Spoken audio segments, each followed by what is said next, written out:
start to turn up the volume on how you speak to yourself. All of us know how to motivate other people. And how to help them get back on track when they have a blip from a difficult plan of change. We tell them they can do it, to reflect on all the other things they've been capable of doing, to treat it as a blip and know that they can get straight back on track.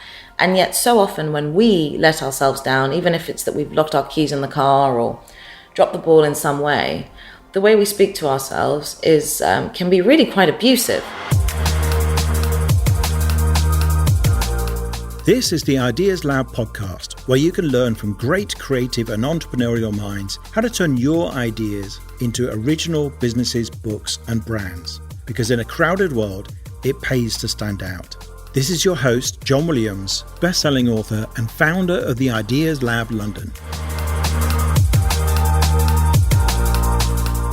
Shahroo Izadi is a behavioural change specialist, speaker, coach, and author of The Kindness Method.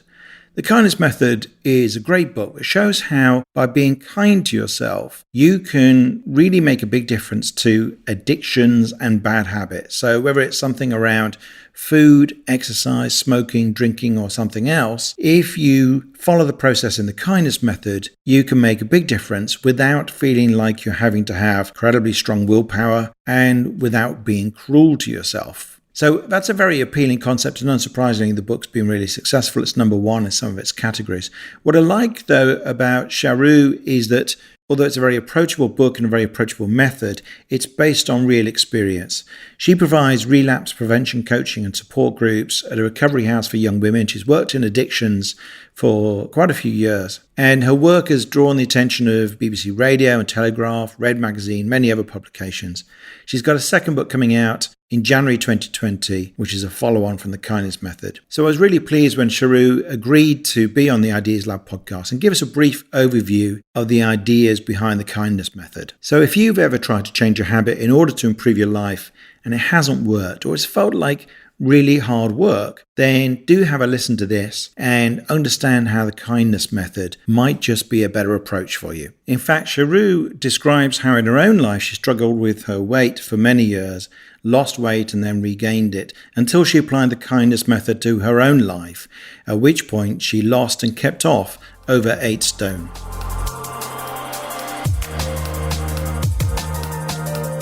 Shahroo, thank you very much for making time to do this podcast with me. Not at all. Thank you for having me.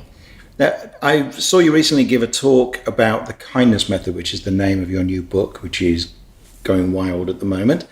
And I was really impressed with the combination of your professional expertise around the area of changing habit and addiction. And also you had a personal story. But if we start with the professional thing, what's your job been? What's your career been to date? Yeah, so I initially started, I studied psychology and psychosocial sciences. And then I went on to have my first placement at an addiction clinic in northwest London, an NHS service. And I learned a lot about how we treat addiction in the UK, largely around substance misuse. So I noticed the patterns in the sorts of people who were able to make lasting changes despite having very few resources, and also usually struggling with their mental health or homelessness, and it's, essentially having a lot of things working against them. And what I went on to do after that was work in frontline addiction treatment for the most part, and continue to learn what sorts of methods work, what I wasn't really on board with, etc. And I went on to become a consultant and a trainer to the NHS and to various other health and social care organisations.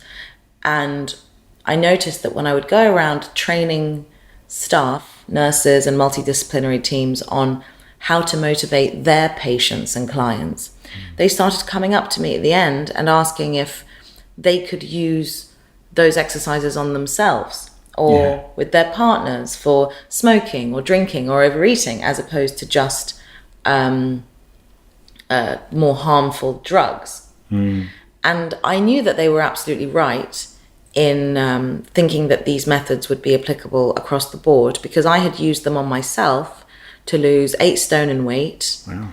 And the thing is, I had previously lost more than that and gained it all back, because I hadn't done it in a way that took any consideration for my mental health, my well-being, my self-esteem, my self-belief.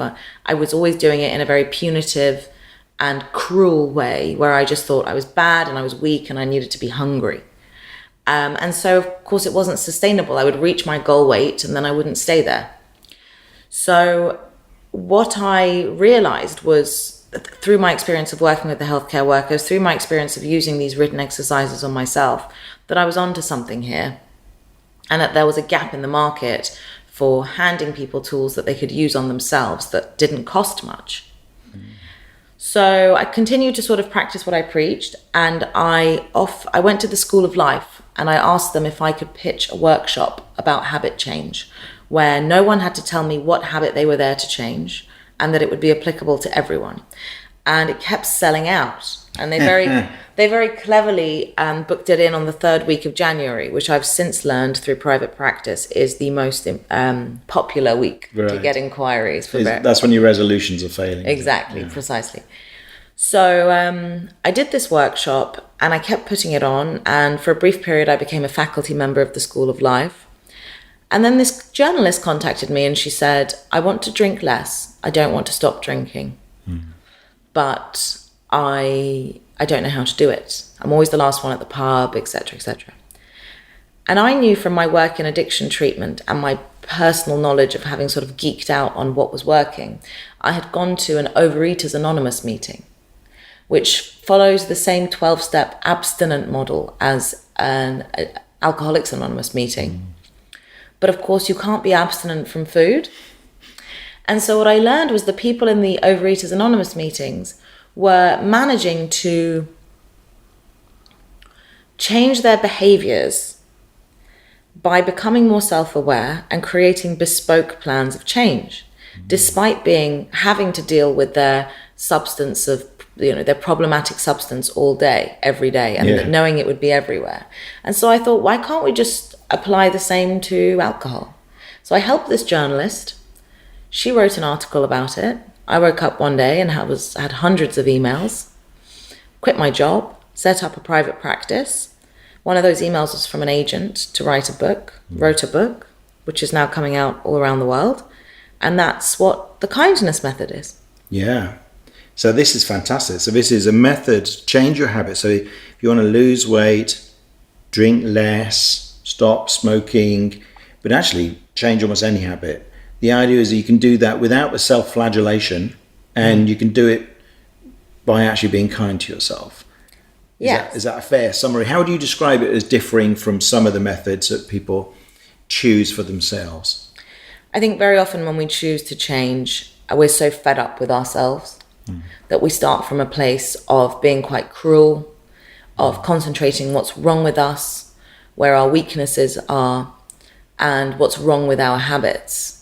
And what that does is put us in a mindset where we're not aware of the resources at our disposal to actually help us change those habits.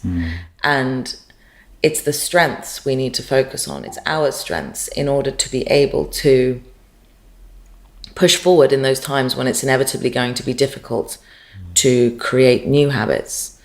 I think that's one of the reasons. I think the other thing is we often think we have to hand ourselves over to an expert who knows more about us than we know about ourselves. And I think with the kindness method, what I try to do is give people tools to realize that we know what we need to change and we know how to change it. What the stumbling block tends to be why we're not changing and why we can't do it on our own. Yeah. And that's the answer that I try to help. That's the question that I try to help people answer. Now, you had 3 things that you thought were worth sharing to give people a taste of this method. There's actually quite a lot of exercises in the book which are really interesting. So I do recommend getting it. I got it on both audio and on print. Thank you. So I'm going to hopefully, there's lots of habits I like to change. Like my consistent habit of always having 2 glasses of wine every night before, after dinner. And weight as well, and probably some other bad ones if I really look for them. And I consider myself to have no self-discipline. So what you've written seems to make an awful lot of sense. But if we were going to summarize it, we're going to tell people 3 things they could use for themselves that would at least get them started in the right direction or help them understand. What would you say is most important? I'd say first and foremost, start to turn up the volume on how you speak to yourself. All of us know how to motivate other people. And how to help them get back on track when they have a blip from a difficult plan of change. We tell them they can do it, to reflect on all the other things they've been capable of doing, to treat it as a blip and know that they can get straight back on track. And yet so often when we let ourselves down, even if it's that we've locked our keys in the car or dropped the ball in some way, the way we speak to ourselves can be really quite abusive. Yeah. And aside from the fact that that's not a very nice soundtrack to be listening to, it's very counterproductive when it comes to getting back on track, because by our own admission, the sorts of messages that get people back on track are the positive ones. So I would say in the first instance, it doesn't even have to be in the context of the habit you want to change. In general, on a day-to-day basis, try to listen in on how quickly you forgive yourself when you do something you're not proud of, and consider whether that's how quickly you'd forgive someone else who you love. Yeah. The second thing I'd say is when it comes to unwanted habits, don't focus on what's wrong with them. Focus on what they're doing for you. What is now a problem was probably once a solution to something. Yeah. And may well still be a solution to something. So rather than looking at it with judgment, look at it with compassionate curiosity, because that puts you in a position where you can really ask what other coping strategies you can put in place when you inevitably take that one away. And I'd say, third of all, try to preempt the sorts of things that you think will test you. And rather than avoiding them, decide how you're going to behave when you're faced with them. Right. So at some point, you're going to be tempted to fall off the wagon or whatever it is. Yeah. Decide what you're going to tell yourself when that temptation comes. Don't hope that it won't come. Right.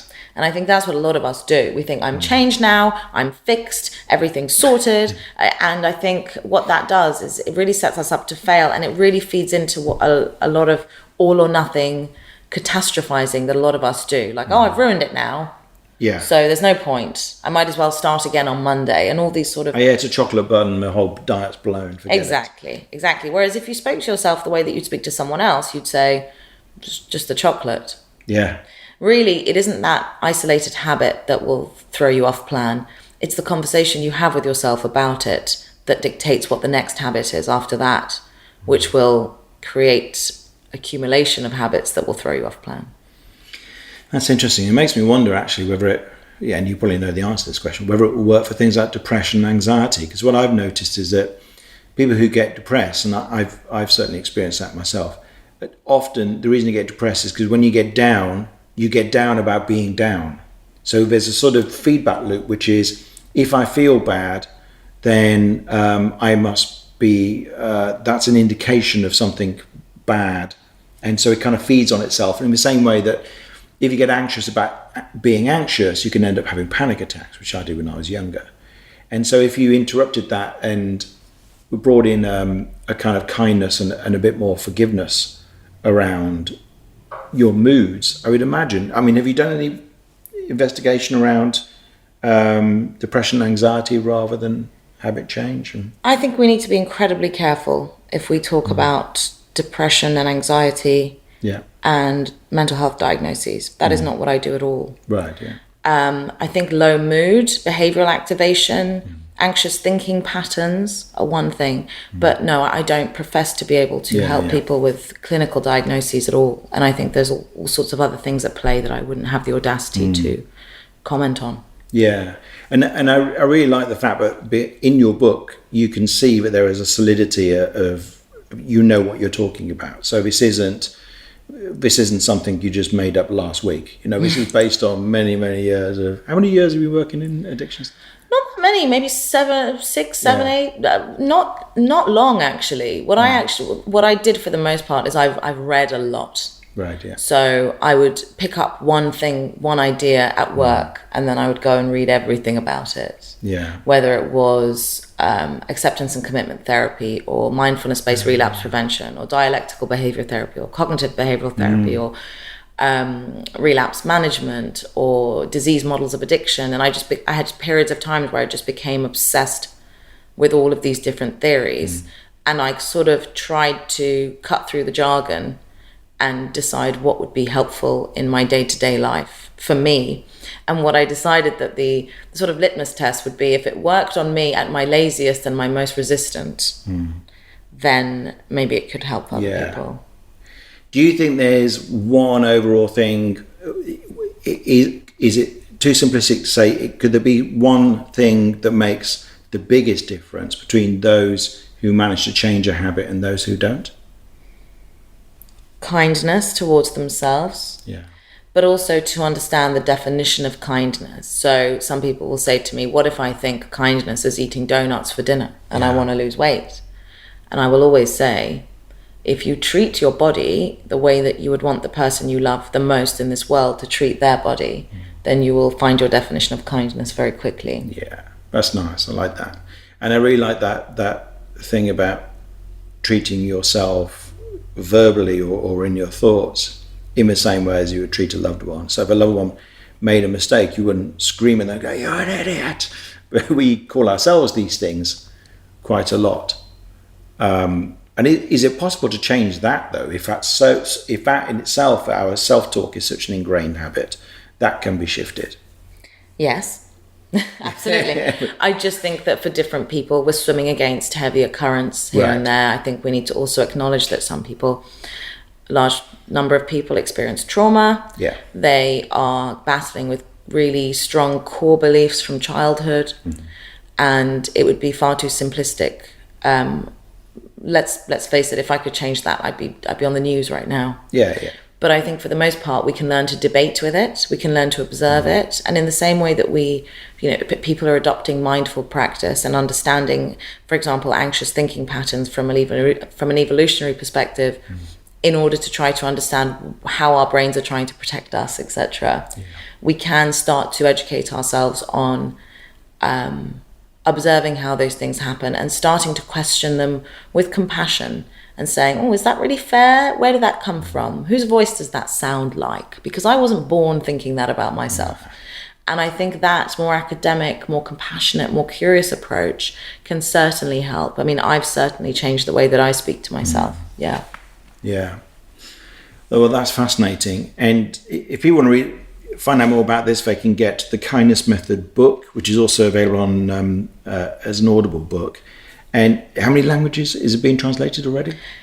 It's out. It came out in America this week. It's already come out in the Netherlands, in Italy. God, I should know this. Wow, that's pretty good. I know. It's coming out in various countries this year, and the second book's coming out in January 2020, which will be about weight loss specifically. Oh, right. Okay, I was wondering where you're going to go next. Yeah. Okay, that's interesting. But this book really does apply to a whole range of habits already. But it's always good to have a niche book too. I would support that as somebody who helps experts to package what they do. Well, thank you, Shahroo. That was really interesting. Pleasure. Thank you for having me.